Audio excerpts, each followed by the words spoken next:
अष्ट सिद्धि नौ निधि के दाता, असबर दीन जानकी माता।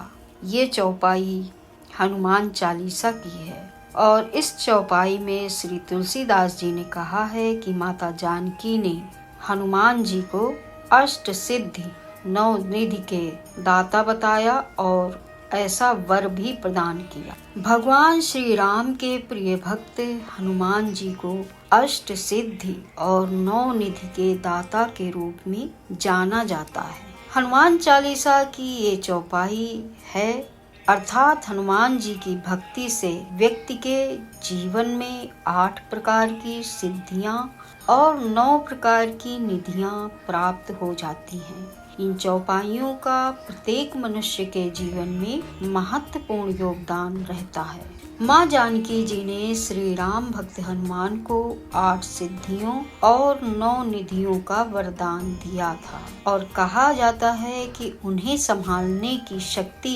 केवल महाबली हनुमान के पास ही थी। संसार में सबसे मूल्यवान वस्तु 9 निधियां हैं, जिन्हें प्राप्त करने के बाद किसी भी प्रकार की धन संपत्ति की आवश्यकता नहीं पड़ती। हनुमान जी को 8 प्रकार की सिद्धियां थीं। उसके प्रभाव में वह किसी भी व्यक्ति का रूप धारण कर सकते थे। मन की शक्ति से क्षण भर में जहाँ चाहे वहाँ पहुँच भी सकते थे। तो आइए जानते हैं ये 8 सिद्धियां क्या हैं।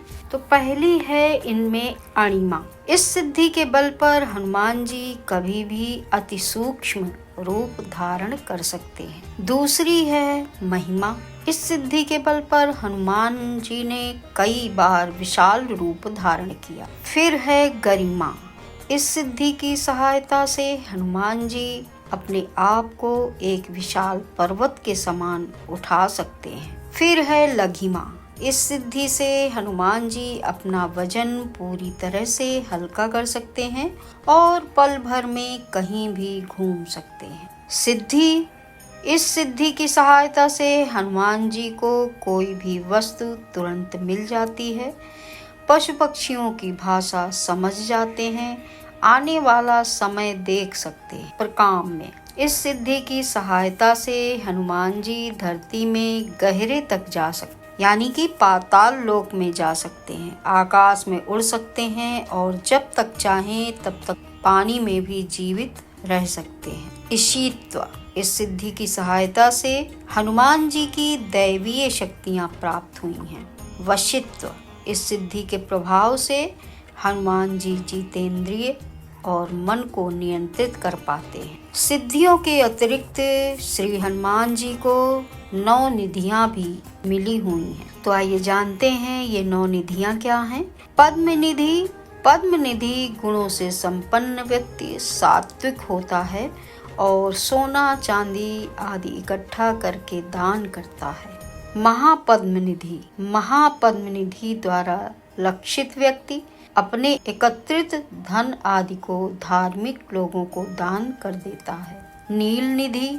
नील निधि से सुशोभित व्यक्ति सात्विक तेज से युक्त होता है। उनकी संपत्ति 3 पीढ़ियों तक चलती है। मुकुंद निधि। जो व्यक्ति मुकुंद निधि वाला होता है वह रजोगुण से संपन्न होता है, वह राज्य की वसूली में लगा रहता है। नंद निधि। नंद निधि वाला व्यक्ति रजस और तमस गुणों वाला होता है, वही परिवार का आधार होता है। मकर निधि। मकर राशि का धनी व्यक्ति शस्त्र संग्रह करता होता है। कच्छप निधि।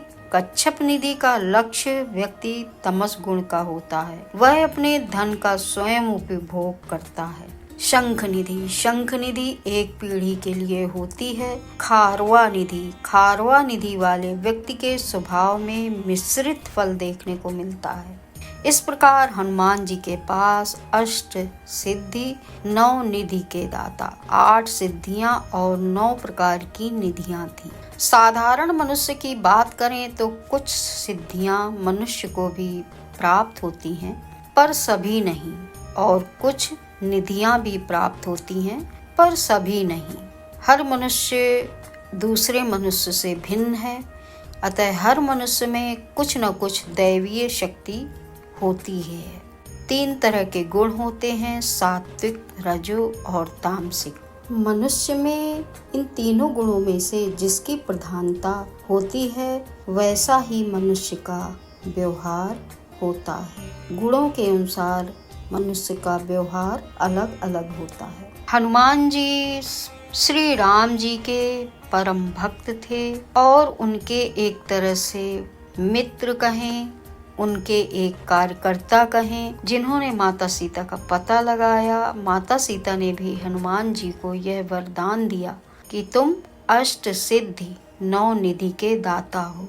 अगर हमारी वीडियो आप लोगों को ज्ञानवर्धक और अच्छी लग रही हो तो कृपया हमारे चैनल को सब्सक्राइब करें और हमारे उत्साहवर्धन के लिए लाइक कमेंट अवश्य करें।